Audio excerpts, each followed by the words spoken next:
Jacques Lacan. Reinventar el psicoanálisis.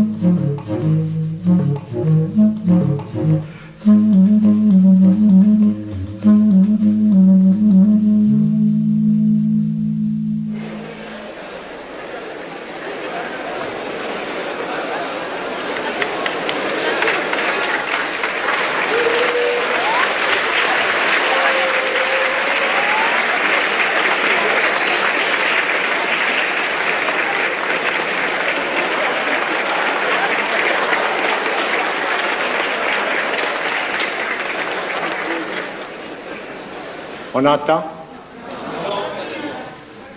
On n'entend pas.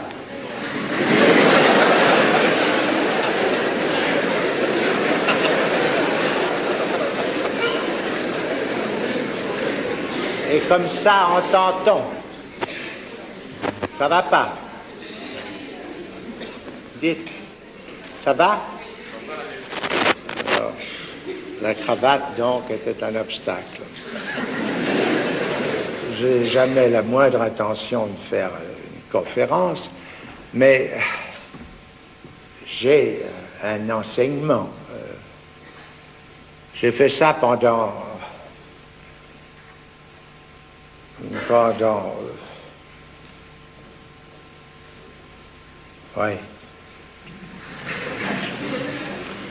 très longtemps, enfin. J'ai fait ça pendant 17 ans.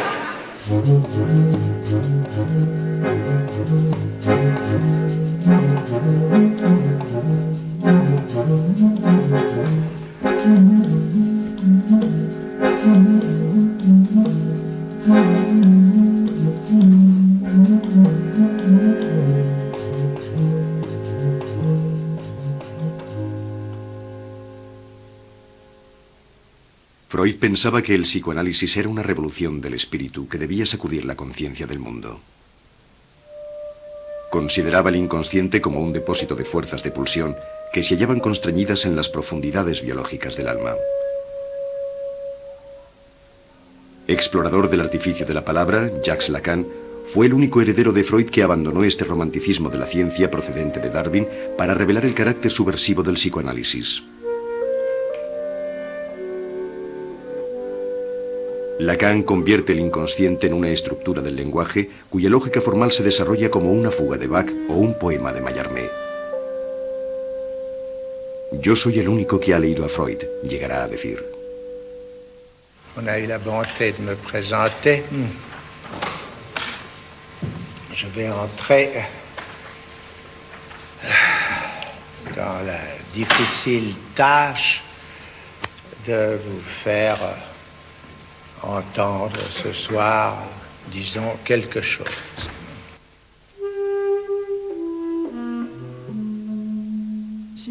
Para entender realmente el paso de Freud a Lacan y la importancia del psicoanálisis en Lacan, hay que darse cuenta de que supuso una reconstrucción total de los conceptos, como por ejemplo el concepto del sujeto. ¿Cómo caracterizar el sujeto en el momento en que aparece claramente en la doctrina lacaniana? En el fondo aparece a partir de varios elementos. En primer lugar, el sujeto es lo que debe ser pensado en la construcción del yo. Porque antes de teorizar a fondo sobre el sujeto, Lacan se interrogó primeramente sobre el yo. Pero en Freud, el yo es un concepto sin mucho misterio. Es el sistema percepción-consciencia. Mientras que en Lacan, bajo influencia filosófica, como podríamos ver, en el momento del célebre escrito sobre el estadio del espejo, el yo es el resultado ¿de qué? Del otro. Es decir, que mi yo es esa imagen de mí mismo. Es un yo especular que se refleja en el espejo del otro y que me es devuelto, por explicarlo de una manera sencilla. ¿Y a quién es devuelto? pues a algo bastante enigmático que pronto se llamará el sujeto. De modo que el yo es esencialmente ilusorio, o lugar de ilusión. Así es como Lacan enfoca el sujeto.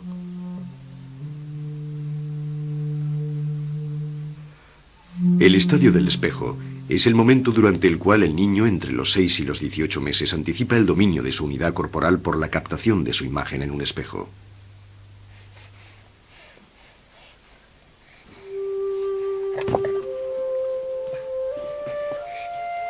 En 1936, Lacan se inspira en la leyenda de Narciso, condenado por los dioses a ahogarse mientras contempla su propio reflejo.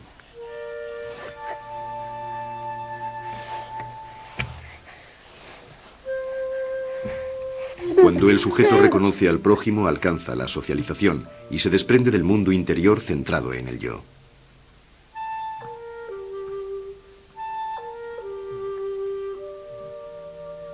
Por el contrario, cuando retrocede hacia el narcisismo primario, se abandona a un universo cerrado donde el otro no existe.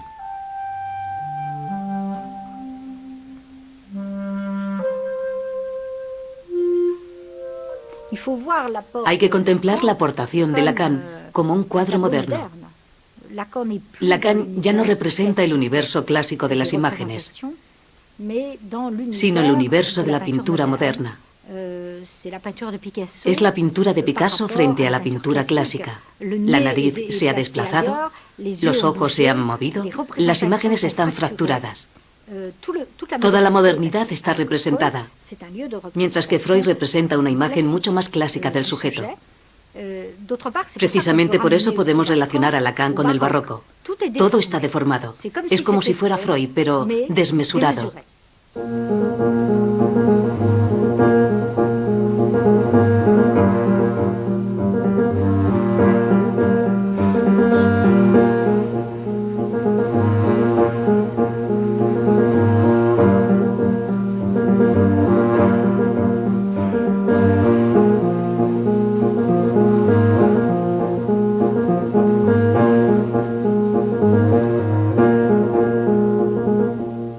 Nacido en París el 13 de abril de 1901 en el seno de una familia de vinagreros orleaneses, Jacques Lacan pertenecía a la media burguesía católica y bien pensante. Con su hermano pequeño Marc François, que se convertirá en monje de la orden de los benedictinos, mantuvo una relación privilegiada.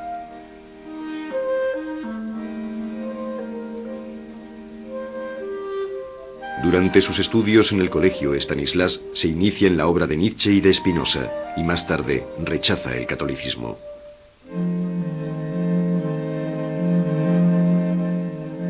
De aquellos años pasados en uniforme, guardará la íntima convicción de que las heridas psíquicas, más violentas, surgen siempre en el interior de colectividades aparentemente sometidas a la mayor normalidad. Lacan se siente incomprendido por su padre, que le destina al comercio de la mostaza. Así, entra en la modernidad del siglo XX por medio de una rebelión intelectual.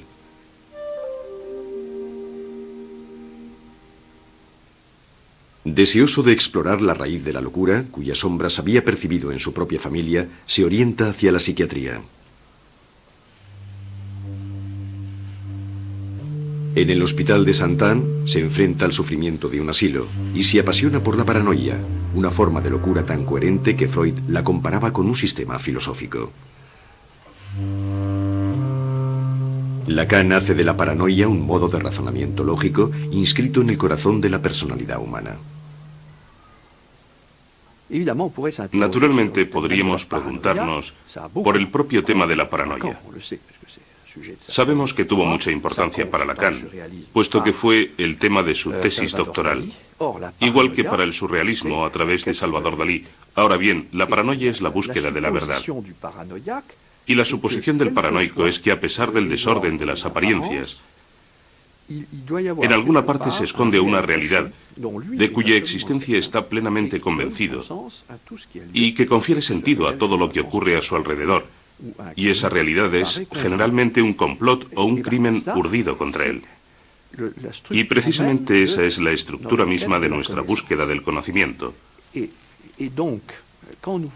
Por tanto, cuando deseamos conocer las cosas oscuras, las cosas ocultas, como decían los escépticos, todos nosotros somos esencialmente paranoicos. De este modo, la paranoia o la psicosis revelarían la propia estructura del deseo de conocer, que desde Aristóteles todos sabemos que es el deseo de la ciencia. Y yo creo que eso fascinaba a Lacan, porque eso significa que el fondo del espíritu es delirio, y si el fondo del espíritu es delirio, la verdad se halla al final de esa búsqueda delirante.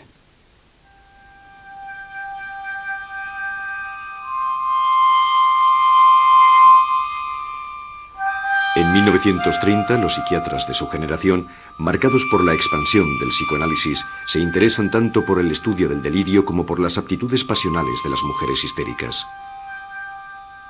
La histeria y la paranoia dibujan para ellos, al igual que para los poetas surrealistas, los extraños contornos de una verdad convulsiva que les remite a los extravíos de un mundo víctima del declive de los valores clásicos de la razón y del progreso.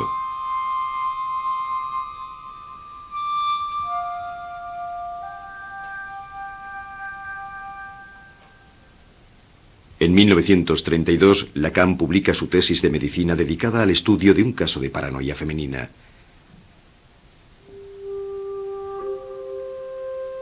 En ella relata el destino de una mujer perseguida, salida de un medio modesto. Es la historia de una empleada de correos que sueña con otra vida, que comete una tentativa de asesinato sobre la persona de una célebre actriz de la época, Huguette Duflos, y que fracasa en su intento. Después del intento de asesinato de Huguette Duflos, de aquella actriz de teatro, Marguerite Pantin, Marguerite Ancier, el caso Aimé, es internada en el hospital de Saint-Anne y de allí se la confía al cuidado de Lacan, que aún no es psicoanalista, sino psiquiatra, y él va a hacer una descripción fascinante que interesará a todo el medio psiquiátrico y literario de la época. Y esta mujer, en el fondo, lo que Lacan muestra en esta historia de paranoia de autocastigo es que al atacar a la actriz, ella estaba atacando su ideal del yo, aquel con el que más se identificaba. Al año siguiente, en 1933, las hermanas Papin, sirvientas en la ciudad de Mans, asesinan salvajemente a su señora. Como en el caso Aimé, Lacan muestra que el verdadero móvil del crimen no es el odio de clases, sino la estructura paranoica a través de la cual un sujeto ataca el ideal del amo que lleva dentro de sí.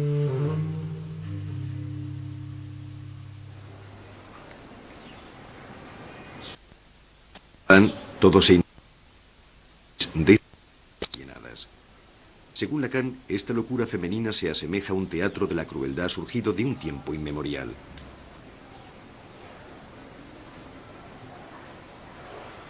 Es la manifestación contemporánea de una tragedia clásica, revisada y del amo y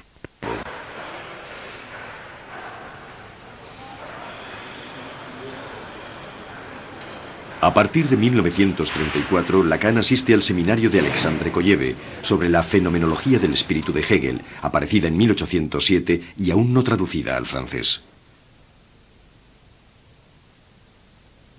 De origen ruso, Kolleve ofrece a sus oyentes un comentario perspicaz del texto de Hegel, apoyándose en ejemplos concretos sacados de la historia política del momento.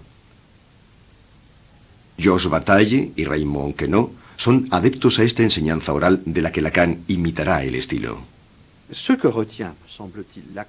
Lo que al parecer Lacan retiene de las lecciones de Kolleve es la insistencia con la que es el sistema hegeliano en función de la dialéctica entre amo y esclavo. Y la dialéctica entre amo y esclavo, que tiene a su vez su origen en la lucha a muerte de las conciencias, permitió a Lacan concebir el sujeto y que el sujeto se haya dividido. Y efectivamente, por exponerlo de una manera muy esquemática, el genio hegeliano consistió en descubrir que cuando intento tomar conciencia de mí mismo, es decir, de mi existencia, me veo obligado a solicitar el reconocimiento de dicha existencia al otro. Y como consecuencia, el otro se convierte en el amo de mi propio ser. Lacan llevó hasta el extremo la lógica hegeliana, según la cual mi discurso tiene su causa en el otro, y lo toma al pie de la letra. Pues bien, ya que la causa de mi discurso es siempre el otro, existe un lugar del otro, un verdadero lugar del otro, que es precisamente ese tesoro de significantes donde en cierta manera se constituye para mí la lengua. La lengua es real, pero viene a estructurarse en ese lugar del otro. Y eso es lo que me proporciona los fragmentos del discurso que voy a articular. Y por otro lado, el lugar del otro es al mismo tiempo el lugar donde se organiza la estructura misma de mi deseo.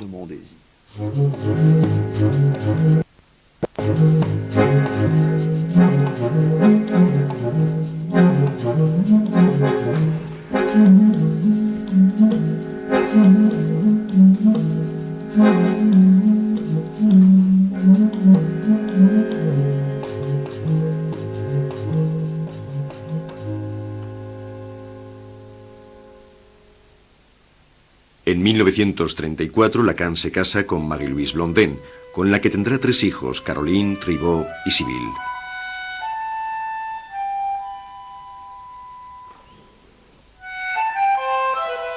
Tres años después de su matrimonio se enamora de la actriz Sylvia Bataille, cuya familia de origen judío ha emigrado desde Rumanía. En aquella época estaba separada del escritor Jacques Bataille, del que aún era esposa legítima, y con el que tuvo su primera hija, Laurence, que más tarde se hará psicoanalista. Durante la ocupación, refugiada en zona libre, Sylvia tendrá con Lacan una segunda hija, Judith, nacida en 1941. Finalizada la guerra, Lacan se casa con Sylvia, pero con el acuerdo de Marie-Louise oculta a los hijos de su primer matrimonio la existencia de su segundo hogar.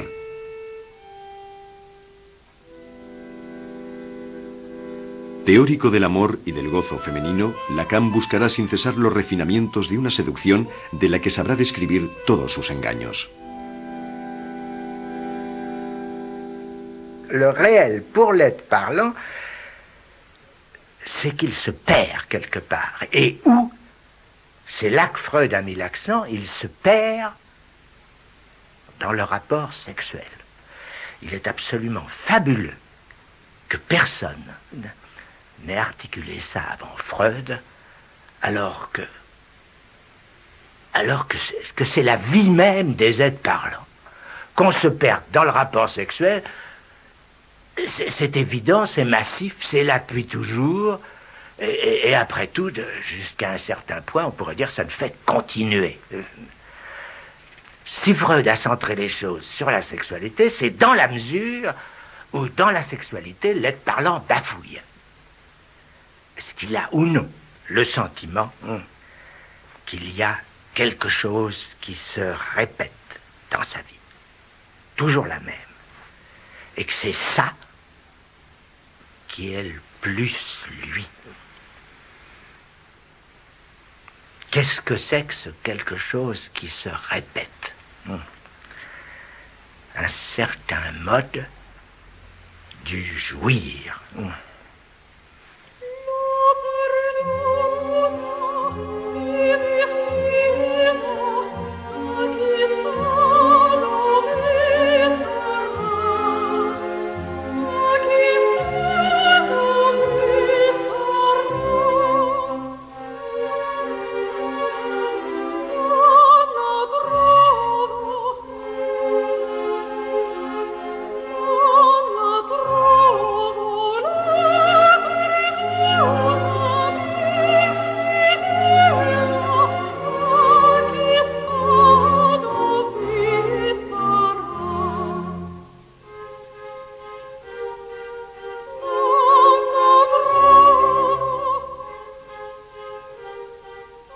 La mujer no existe.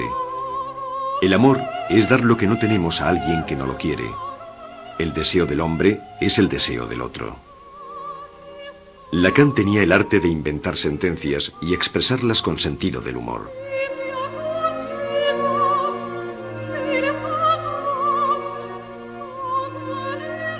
Juliette Michel, militante feminista comprometida en la lucha anticolonial, fue la primera en introducir el pensamiento de Lacan en el mundo anglófono antes de convertirse ella misma en psicoanalista. En Inglaterra, y espero no adornar demasiado la realidad haciendo prueba de nostalgia hacia el pasado, creo que nos apropiamos de Lacan. A menudo nos han acusado. A menudo me han acusado de tergiversar el pensamiento de Lacan, pero creo que fue una apropiación con fines políticos. No es que fuéramos demasiado estúpidos para entender sus sutilezas. Ciertamente es una posibilidad, pero esa no era la razón principal de aquella situación. Lo que nosotros queríamos es que Lacan sirviera a nuestras reivindicaciones políticas de izquierdas y al mismo tiempo que sirviera al feminismo. El feminismo llegó a Inglaterra con un fuerte eslogan: todo lo que es personal es política. Pero las mujeres no aparecíamos en ningún estudio, en ninguna estadística sobre la educación o sobre el trabajo en los años 60. Las mujeres no existíamos como categoría. Hemos olvidado que las mujeres no éramos una categoría, y la teoría de Lacan hablaba de esa no categoría de las mujeres. Por lo tanto, Lacan tenía un doble interés. En sus primeros escritos se interesó mucho por la familia, y luego derivó hacia lo que casi se ha convertido en un eslogan: la mujer no existe, subrayando el la. Y esa combinación de no existencia de las mujeres o de la mujer y el interés por la familia hablaba precisamente de la situación en la que nos encontrábamos en la cultura inglesa en aquella época. Lacan destaca algo específico de la mujer, de las mujeres, del gozo femenino, de la sexualidad femenina, pero sin convertirlo en algo natural, sin introducir el concepto de naturalidad en ese tema. Él no asigna a las mujeres el papel de lo maternal automáticamente, sino que capta una especie de locura femenina.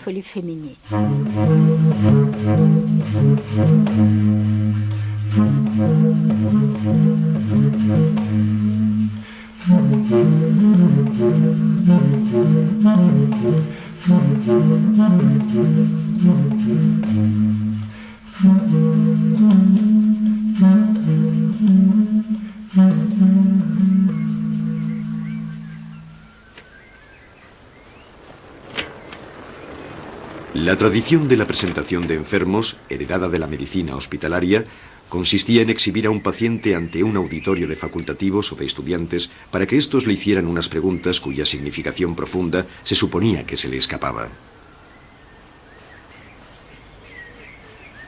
Los actores de este ritual, entrenados a través de años de encierro, manifestaban en realidad todos los síntomas que los directores del asilo esperaban de ellos. Lacan rompe esta clínica de la mirada para dar la palabra a los enfermos.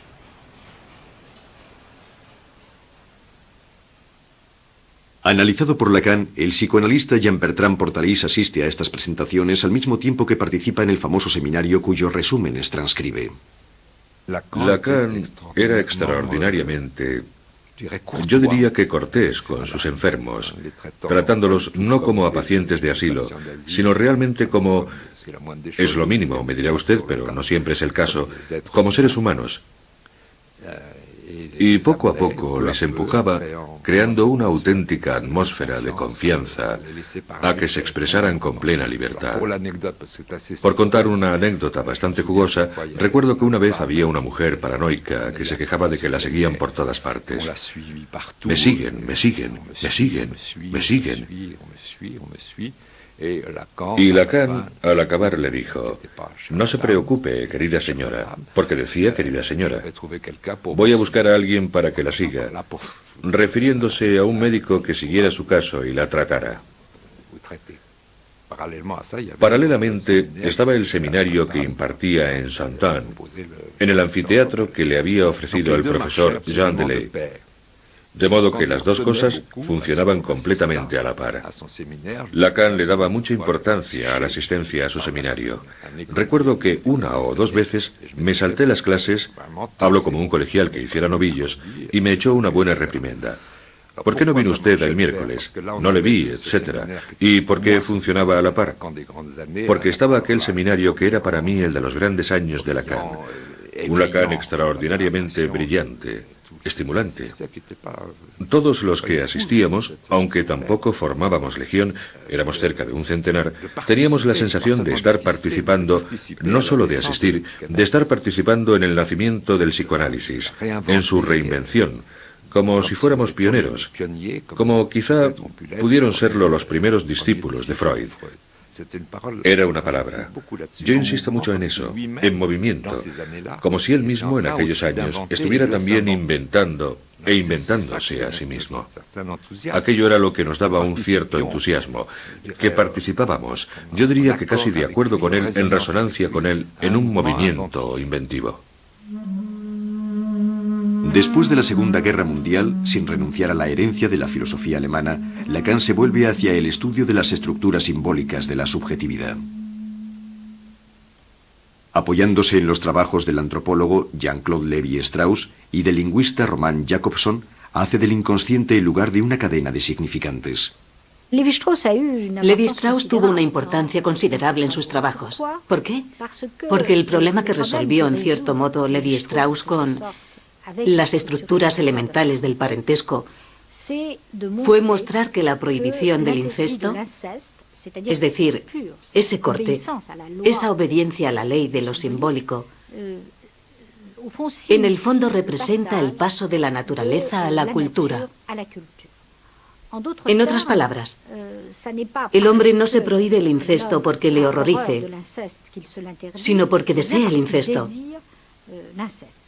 Eso ya lo había señalado Freud. Pero Lévi-Strauss muestra que es algo estructural de las relaciones de parentesco. De ese modo, pasamos a la organización estructural de las relaciones de parentesco, que determina las estructuras simbólicas de la sociedad. Y estas estructuras simbólicas están dominadas por unas reglas, que son las reglas del lenguaje. ¿Qué es la cadena significante? La cadena significante es la estructura básica del inconsciente, es decir, del lenguaje del discurso, tal como lo crea el sujeto humano, puesto que los hombres se definen por el habla. ¿Por qué hablamos de cadena significante? El concepto procede naturalmente de la lingüística de Ferdinand de Saussure y de lo que conocía de Jakobson, etc. Pero quiere decir que cuando hablamos, movilizamos en un orden totalmente aleatorio estructuras, es decir, diferencias. El lenguaje está marcado por diferencias, diferencias de fonemas, diferencias de palabras, y estas diferencias se articulan siguiendo una lógica.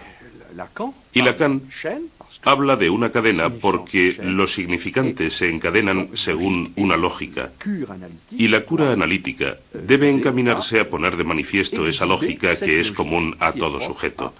Pero esa cadena no se cierra, o más bien, se cierra en un final ausente. Es directamente infinita. No se cierra como una pulsera.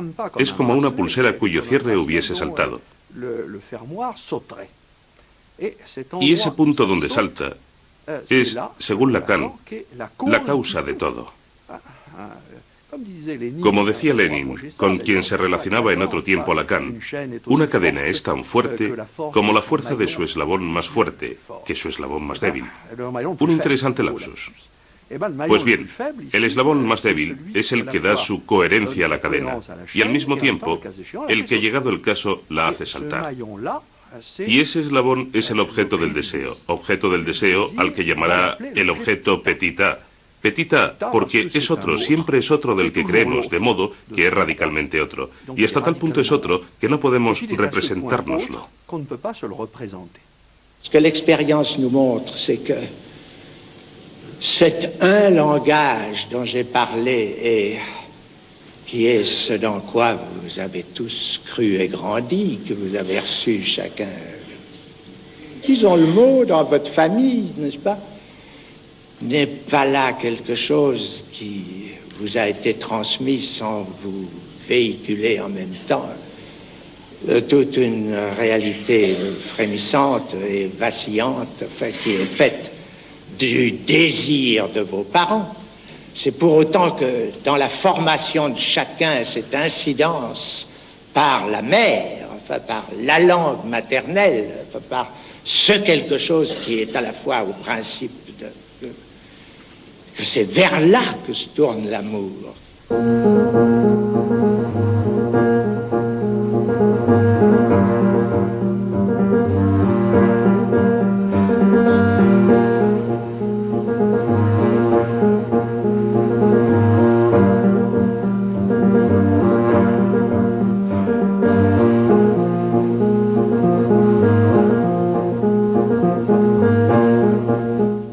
Pionera del psicoanálisis, Marie Bonaparte se consideraba en 1950 como la única heredera francesa de Freud, cuyo recuerdo celebraba fielmente con el apoyo de la IPA, la International Psychoanalytical Association, fundada por Freud en 1910. La IPA estaba entonces dominada por una corporación de honorables clínicos, mayoritariamente anglófonos y poco abiertos a la virtuosidad de las especulaciones lacanianas. Criticado por los defensores de aquella legitimidad, Lacan abandona la Sociedad Psicoanalítica de París y participa en 1953 con Daniel Lagache, Charles Leclerc, Vladimir Granov y François Perrier en la creación de la Sociedad Francesa de Psicoanálisis. Su amiga Françoise Dolto, fundadora de un nuevo enfoque psicoanalítico de la infancia, le ofrece su apoyo. De modo que fundan la Sociedad Francesa de Psicoanálisis, que durará 10 años y que será un caldo de cultura para toda la juventud de la época. Y Lacan, ya sea como analista, controlador, maestro, iniciador o estimulador, a través de sus seminarios que tienen lugar en el Hospital Sainte-Anne en aquel momento y de la presentación de los enfermos, se convierte en el gran renovador, en el gran reinventor del psicoanálisis en Francia. Y aquella generación tiene la sensación de ser la pionera en algo nuevo alrededor de Lacan, pero al mismo tiempo desean permanecer en la IPA, en esa legitimidad freudiana en la que ya no están, porque sus maestros han dimitido. La característica de Lacan es que se enfrenta al conjunto, que se toma por Freud y es el único que dice: yo regreso a los orígenes, regreso en el sentido de Freud, no un postfreudismo, ni tampoco dejar atrás a Freud.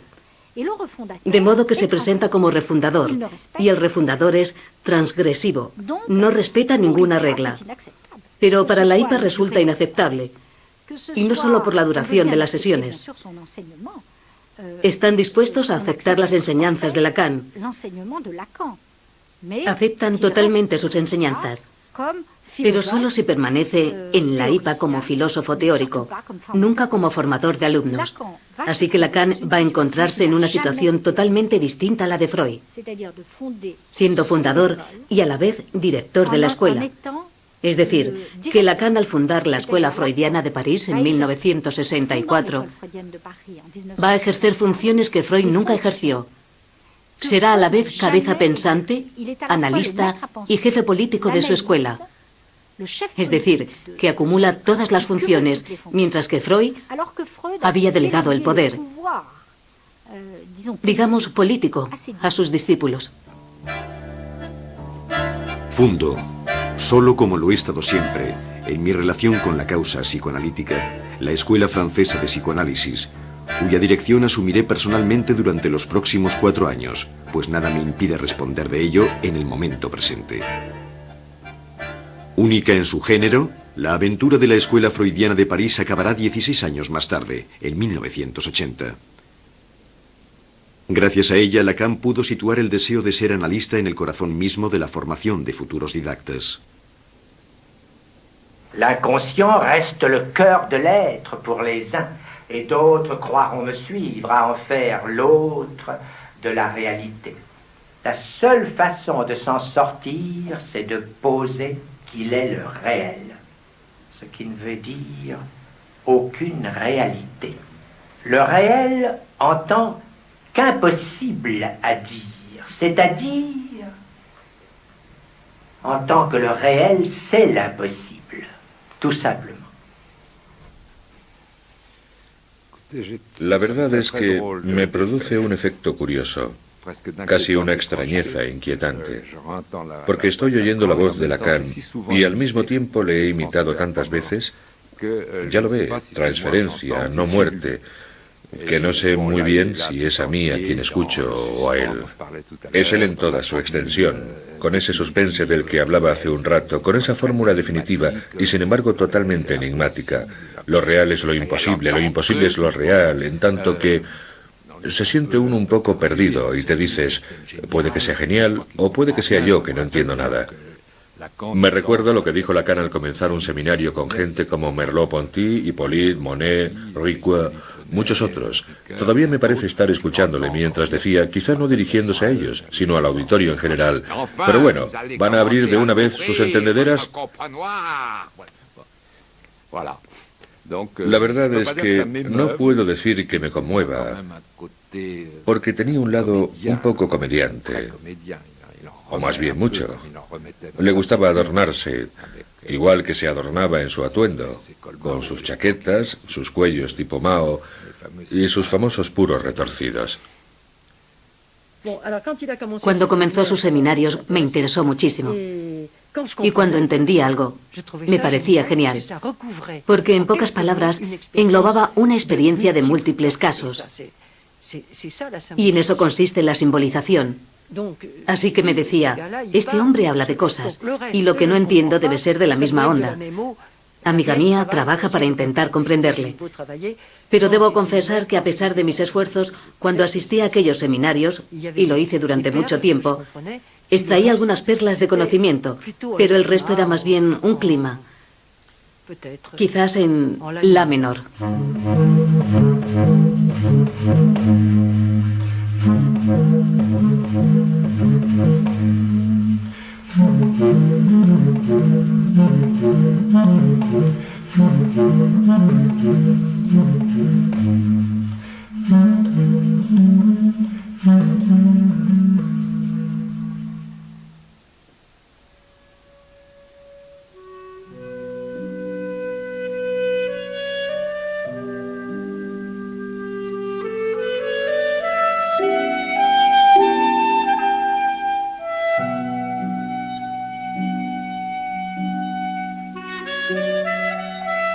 Fue en Roma, en 1953, en esta ciudad que ama apasionadamente, hasta el punto de regresar a ella sin cesar, donde Lacan definió los tres términos principales de su enseñanza durante un discurso dirigido a los miembros de la Sociedad Francesa de Psicoanálisis. Le symbolique, l'imaginaire et le réel. Les trois registres par lesquels j'ai introduit un enseignement qui ne prétend pas innover, mais rétablir quelque rigueur dans l'expérience de la psychanalyse, les voilà, jouant à l'état pur dans leur rapport le plus simple. Los tres registros, por medio de los cuales Lacan quiere restablecer la dignidad del psicoanálisis. Tres registros que están anudados entre sí. Eso es lo que él quiere decir. Tres conceptos fundamentales en el sentido de la más antigua tradición filosófica. El platonismo, el aristotelismo y el estoicismo tenían conceptos fundamentales. Es impresionante escuchar esa pretensión en la fundación. Y lo real es lo que permite anudarse a lo simbólico y a lo imaginario, y anudarse a sí mismo a los demás. De modo que si separamos unos de otros los tres términos, la estructura fundamental del ser se derrumba. ¿Qué es lo imaginario para Lacan? Es el lugar de las ilusiones del yo. Pero cuidado, esas ilusiones existen, forman parte de nuestro psiquismo. Vivimos en un mundo de ilusiones, de representaciones que marcan nuestra vida y que permanecen siempre. De ahí el famoso tópico de Lacan sobre los tres términos importantes: simbólico, imaginario y real. Lo simbólico que de algún modo es la prioridad que nos determina, que se hace ley, es la función simbólica en el sentido de Levi Strauss. Es la idea de que estamos dominados por estructuras. Estructuras que pueden ser sociales, simbólicas o estructuras del lenguaje. Lo real es lo que escapa a toda simbolización, el lugar de la locura, de las pulsiones, del emerger de lo ilimitado. De modo que lo real suscita lo imaginario y lo simbólico, y se articula con ellos. Pero realmente yo creo que hay que entender lo real lacaniano como la falta, como suele decirse, o llegado el caso, lo que solo puede manifestarse en la nada. Pero la nada es lo que está ahí, lo que vuelve ahí. No lo existente que está ahí, sino el hecho para él de estar ahí. Eso es. Y en ese sentido, Lacan es un formidable realista y conecta con todas las grandes escuelas realistas de la filosofía.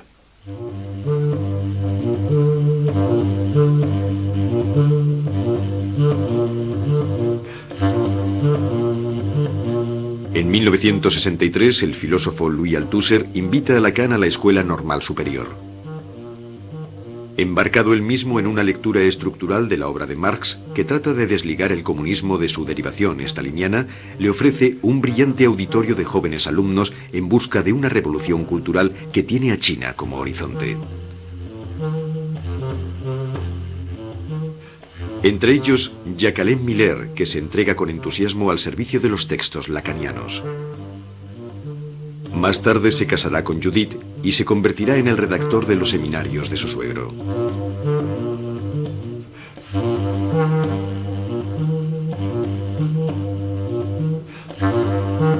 En 1966, durante el célebre coloquio de Baltimore sobre el pensamiento francés, Lacan conoce al filósofo Jacques Derrida. Él intentó a la vez seducirme y atraerme hacia su terreno, hacia su disciplina, por así decirlo. Pero al ver que yo no me prestaba a ese juego, se desencadenó la guerra, la agresión.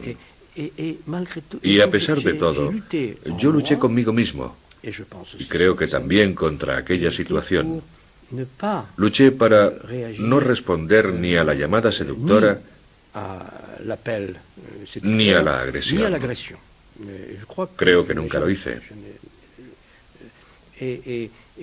Y con el paso del tiempo, me refiero a después de su muerte, aunque yo ya sabía que pasaría esto cuando aún vivía, con el paso del tiempo, en el fondo he acabado por amar aquella situación, por amar aquel recuerdo. Pero en fin, ya ha pasado. Fue una especie de... Hubo seducción y guerra y silencio, mucho silencio, un enorme silencio. Tras la publicación de sus escritos en 1966, Lacan se convierte en un pensador reconocido, admirado por sus alumnos y odiado por sus adversarios. En la sala Dusan de la Escuela Normal, una numerosa asamblea se dispone a escucharle. El escritor Philippe Solers describirá de forma lírica las armonías y disonancias de la gran puesta en escena del seminario. Lacan aparece en la tribuna cual grabado de Durero, como un santo, como un monje, caballero y predicador de otro tiempo. Lacan es la lentitud puntuada, el suspiro, la pasión tortuosa, la grandeza, la anécdota, el argot, la burla, el insulto, el trueno intermitente, el puntillismo interminable, el tedio profundo, la palabra espiritual, lo sublime. Está el Lacan místico, el Lacan humorista, el Lacan ancestral, el Lacan Don Juan, el Lacan satán, el Lacan charlatán, el Lacan malicioso, el Lacan generoso, el Lacan vanidoso, el Lacan burlón, gruñón, aullador, susurrante, resoplador, seductor. Hay un Lacan puro y un Lacan pañuelo, un Lacan abrumado y un Lacan verdadero. Lo sorprendente es que todo eso da como resultado la nervadura exacta de una alegre sabiduría. Pendant un certain temps, on a pu croire que les psychanalystes savaient quelque chose.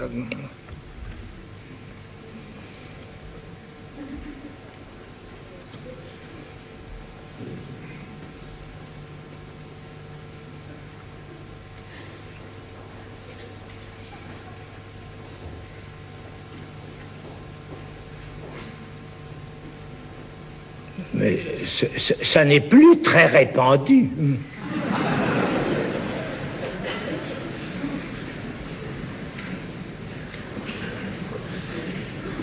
Le comble du comble, c'est qu'ils n'y croient plus eux-mêmes.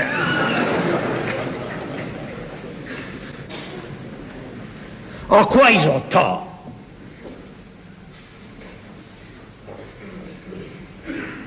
Car justement, ils en savent un bout.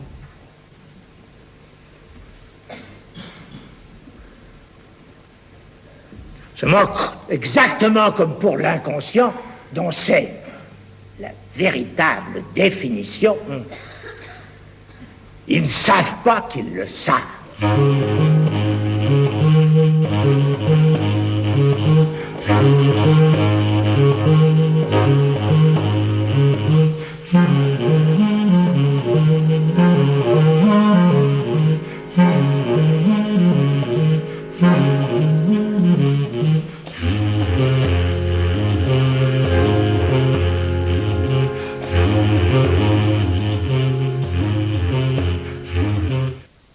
Desde 1950, Lacan había puesto en entredicho el ritual de las sesiones cronometradas de 55 minutos impuestas por la IPA y destinadas a preservar a los pacientes y a los alumnos en formación del poderoso influjo transferencial de sus maestros. Lacan pulveriza esa regla. Inventa la sesión de duración variable que lleva al analista a intervenir en la cura por medio de cesuras o de interpretaciones, con el fin de que el paciente explore más rápidamente sus fantasmas inconscientes y pierda menos tiempo en enunciar palabras vacías.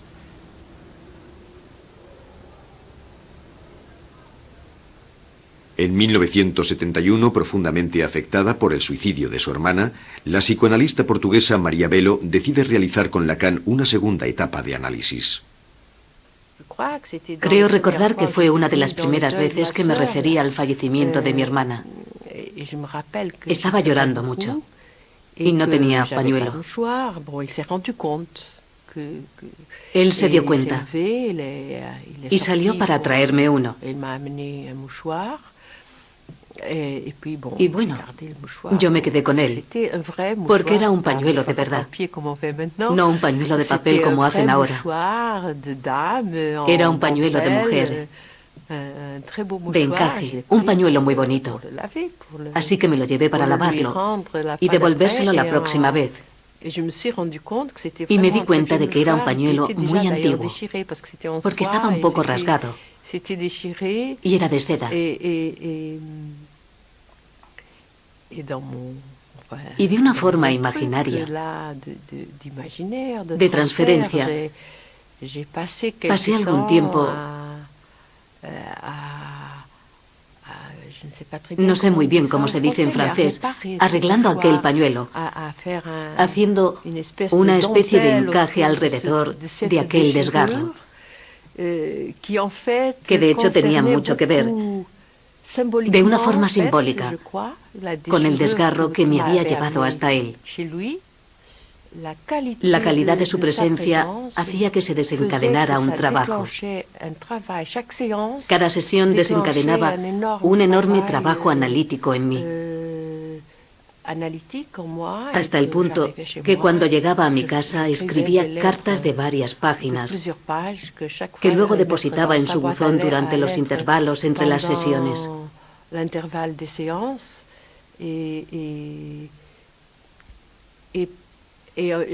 Creo que todo lo que había hecho hasta entonces, pues ya había hecho algunos años de análisis, que todos aquellos años habían sido como una preparación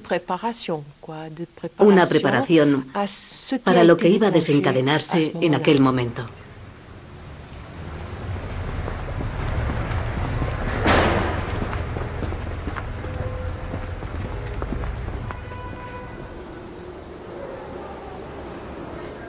A la edad de 70 años, angustiado por no haber dedicado bastante tiempo a transmitir sus enseñanzas, Lacan comienza a realizar sesiones analíticas a todos los discípulos que le profesan un amor incondicional.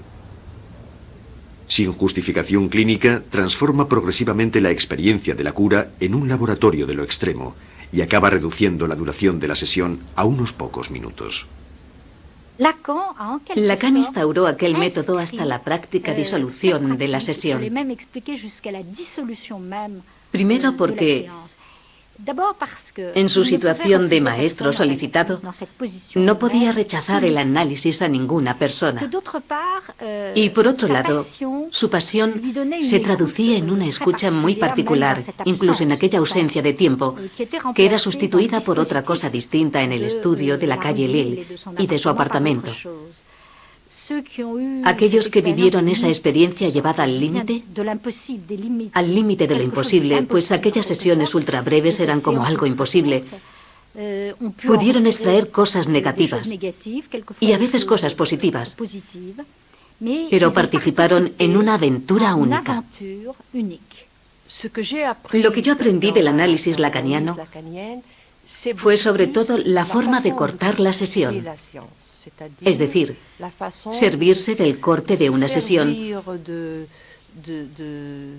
como una forma de interpretación o como una manera de hacer sentir